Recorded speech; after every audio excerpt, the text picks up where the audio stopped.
Hello everyone, my name is Ferran and I'm presenting this paper on behalf of my co-authors Elena and Katherine. And long story short, our paper is a synthesis piece where we bring together ways in which playful technology can add socio-emotional value to people's lives. And to make those ideas actionable to designers, we illustrate them with real design exemplars, and we also highlight some design features that can inspire future works in this playful design space. So generally our goal with this paper is to empower HCI folks to pay more attention to the socio-emotional relevance of play. So yeah, today I'll talk a bunch about play and about playfulness, and I'll do that because play is a very potent phenomenon that taps directly into our emotions, our experiences, our motivation. We think that this potential that play has to enrich our lives is something to take into serious consideration in technology design.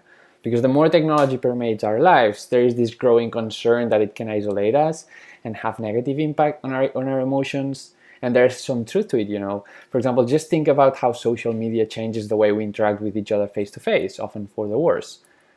But the point is that it doesn't need to be that way. Technology can make us thrive individually and in group, and we just think that play can be a wonderful strategy for achieving that, for supporting people in flourishing socially and emotionally.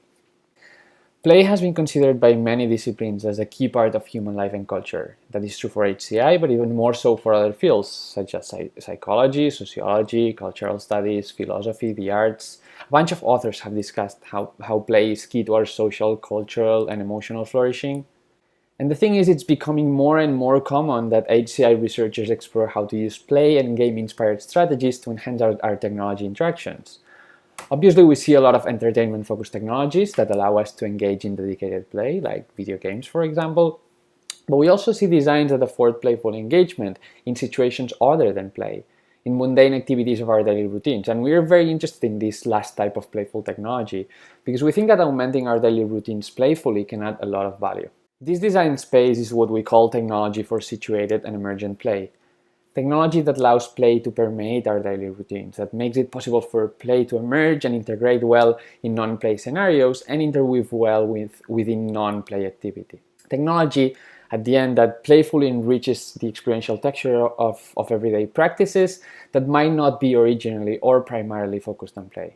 As I was saying, it makes a lot of sense to add a spark of playfulness to our daily routines, because play contributes a lot to our well-being, socially and emotionally. But in HCI, we see that technologists often gravitate towards using play for productive reasons, for example, to motivate people to be more efficient at work, to rehabilitate faster, to learn better. And there's nothing wrong with that. Play can definitely be a strategy for spurring human activity and optimizing its outcomes, but placing too much focus on productive play can distract us from embracing the fact that playing just because can make our lives better, even if it doesn't lead to any productive outcome because it appeals to basic socio-emotional needs.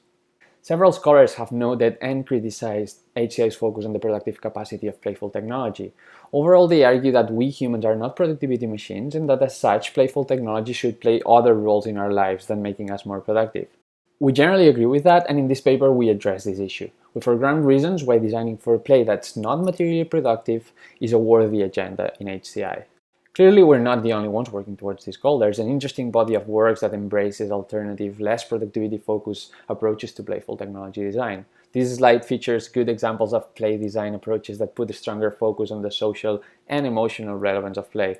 But the thing is, as I just said, these socio-emotional approaches to play design are in the minority in HCI currently. It's much more common to see how play is used to support productive agendas. And the thing is, even if there's a bunch of research that suggests that play is fundamental to our well-being, that knowledge doesn't do much good to technology design if designers hardly embrace it. So we think that this is something to work on, and our paper responds to this need. So again, our goal with this paper is to foreground and make accessible to designers a bunch of theories that answer to the question of: why should we design technology that adds a playful note to our mundane activities and enriches our lives socially and emotionally? And to answer that question, we synthesize and echo existing research that talks about the socio-emotional relevance of play, because much of that knowledge is already there, so what we do here is to convey it in a way that it appeals to the HCI community. To do that, we present a bridging concept that characterizes the design space of technology for situated and emergent play. For those who are not familiar with them, bridging concepts are intermediate-level knowledge forms that bring together relevant theory and illustrate it through tangible, graspable design exemplars. So we thought that the bridging concept would be a fantastic way of presenting theories about the relevant socio-emotional qualities of play in a way that they were clear and accessible to designers of playful technology. So to develop our bridging concept, we began by doing a review of play scholarship from diverse areas, including psychology, sociology, cultural studies, philosophy, the arts, design. And as I said earlier, play has been vastly studied before. There's a lot of knowledge here and there about the social, emotional, and cultural significance of play. So to contribute to making those ideas more present in HCI, we decided to synthesize them and to illustrate how they might be relevant to technology design. To the analysis of relevant literature, we ended up highlighting 3 experiential qualities of play that seem to be desirable from a socio-emotional perspective. I'm going to talk about them in a second. And once our review of play scholarship was done and we had our list of experiential qualities, we moved on to try to illustrate how those qualities might be relevant to technology design. We looked for technology design exemplars that embodied the concepts that came up in our review, because again, our goal was to bring the theory down to earth so it was relatable to HCI folks. We looked at both our design work and at other people's work, and we ended up with a collection of 13 design exemplars. In this paper, we unpacked the designs and we used them to make the theory graspable, tangible, accessible for designers. And finally, we finished off with an analysis of the design exemplars, looking at recurrent design features. That process allowed us to surface 5 design features that we believe could inspire future playful technology designs that respond to people's social and emotional needs. So looking at the general picture, our bridging concept contribution has value as a synthesis piece. It makes accessible a theoretical foundation through illustrative design exemplars, and it highlights elements of the theory-practice relationship that can inspire future designs in directions that we believe are currently underexplored in HCI. So there are 2 main takeaways that you can get from this paper. First, we present 3 experiential qualities of play that are socio-emotionally desirable. In other words, we unpack ways in which playful technology can have positive socio-emotional effects on people. And second, we highlight 5 design features that we suggest you can use as a starting point, as inspiration, or as flexible guidelines in your playful design work. So let's get to the actual meat of the paper, the experiential qualities and the design features. Because I don't have much time today, I won't cover all of it in detail by far. Instead, what I'll do is I'll focus on some of the most important concepts to give you an idea of what we're trying to get at, and I'll invite you to read the paper to find out more if you're interested. So let me begin with the list of experiential qualities of play that are socio-emotionally desirable. As said, these qualities emerged in our review of play scholarship, and we argue that they can help designers to pay more attention to the socio-emotional impact of their playful designs. Generally speaking, we found 3 ways in which play can add socio-emotional value to our lives. First, play can add an element of joy in mundane situations that are otherwise plain or unstimulating. Second, play has the capacity to give people a sense of agency, to afford the experiences where we feel empowered to make an impact and to decide our own path. And finally, play can be a wonderful way of supporting social affordances because it can bring people together and give us chances to create meaningful connections. And again, this is obviously a really high-level take on what we cover in the paper. Each of those experiential qualities is unpacked in much more detail in the text. But to give you an idea of what you'll find in the paper, I will unpack the last of these experiential qualities in more detail. So there are numerous ways in which technology for situated and emergent play can support social affordances. One of them is promoting coordinated action. Research indicates that acting in synchrony makes people feel more connected and leads to mutual liking, both of which are obviously desirable from a socio-emotional perspective. And playful technology certainly has the capacity of supporting that. A clear example is the Keep Up With Me table, a design by Mitchell et al. This design is a mechatronic dining table that enriches the social dimension of a meal by promoting synchronized eating between diners. The way it works is quite simple. If you have more food left than the person in front of you, your plate will be lifted up, else it will be lowered down. This strange mechanism creates a playful disruption that invites diners to be more aware of each other in a bizarre but at the same time really fun way. Another pro-social behavior that play can support is bringing people physically together. And that can be very desirable in situations where people share physical space but do not really interact directly.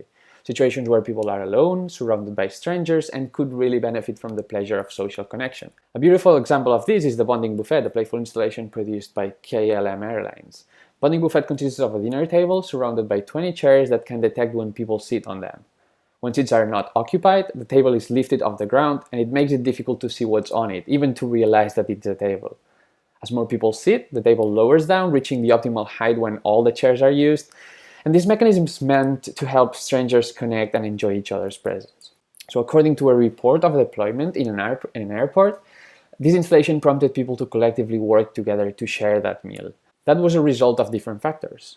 The mystery of discovering what was going on with that rigid structure, the challenge of bringing together enough people to lower the table, the reward of a shared dinner. Something to learn about Bonding Buffet is that it shows us how playful technology can bring us together and focus our attention towards each other while eating, instead of adding social barriers, which is often a criticism of technology used during mealtime. And finally, in our study, we also saw that playful technology doesn't only bring people together, it can also create the right conditions to initiate meaningful connections. A clear example is True Colors, a social wearable designed by Dagan et al. True Colors is a wearable device used in the diegetic universe of a live-action roleplay game. The wearable gives special abilities, including stunning others, but it periodically puts the wearer into a diegetic state of health crisis that can be alleviated by co-present others through social touch on the back, which reduces the time of crisis. A study revealed that this mechanism resulted in rich and unexpected social interactions. Wearers barely used their attack function. Instead, they embraced more and enjoyed the moments of crisis and the vulnerability that they afforded, because they urged non-wearers, even those taking antagonist roles in the LARP world, to initiate contact and to gather and help in times of need. So that playful form of vulnerability was perceived by players as a great opportunity for initiating and deepening relationships.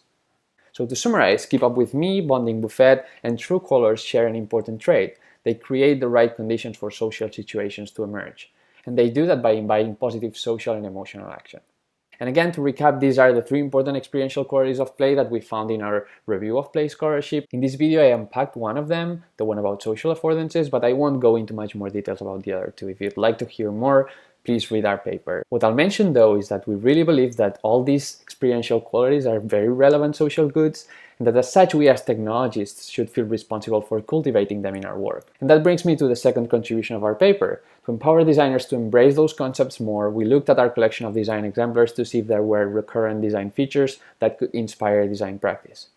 Our analysis surfaced 5 design features that we think can guide future technology designs that afford playful experiences that are socio-emotionally desirable. In this video, I don't have the time to cover them in detail, but I encourage you to read the paper and to find out more, because we think that these design features can be an interesting starting point for design. So this is overall what our bridging concept looks like. It makes accessible theoretical foundation through illustrative design exemplars, and it foregrounds a series of design qualities that could inspire future works in this space. Again, I want to make it clear that it doesn't provide much knowledge that's radically new per se. Many of the concepts highlighted here have been explored before. What our paper contributes is a synthesis of theoretical and practical knowledge that will hopefully appeal to the HCI community. This is certainly something that we'll use to inspire our own design work, and we hope that it will inspire other designers as well.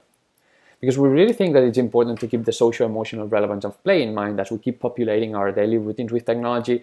It's important to remember that playing just because, even if we're doing serious stuff, is an important part of our lives. Being productive in our routines is very important, but it's at least equally important to take care of our social and emotional needs. Our bridging concept suggests that technology for situated and emergent play can help us do that it can encourage and support us to playing every day, but also beyond the realm of entertainment games. That is why we argue that the qualities foregrounded in this paper should be considered by HCI designers even more than they are today. Designers have the opportunity, and we argue that the responsibility, to design technologies that help us flourish individually and collectively, and as our paper shows, play can be a wonderful way of doing that. Of course, there are nuances to this, and in the paper we discuss some of them, but generally we think that bringing more playfulness into our lives should be a more present agenda in HCI. So to recap a bit, in this paper we show ways in which playful technology can enrich our lives socio-emotionally, and we suggest some design features that can inspire designers interested in pursuing this agenda. Overall, we hope that this paper sets a useful step in that direction, that it begins to hint at why, but also how, to design technologies that make it acceptable and exciting for people to behave more playfully in their daily routines, in ways that can have a positive impact on their individual but also collective well-being. And that's all from me. Thank you for listening to this, and I hope that you'll read the paper if you're interested. Also, here's mine and my co-authors' emails in case you have questions. We're super happy to chat if you find this interesting. Stay safe.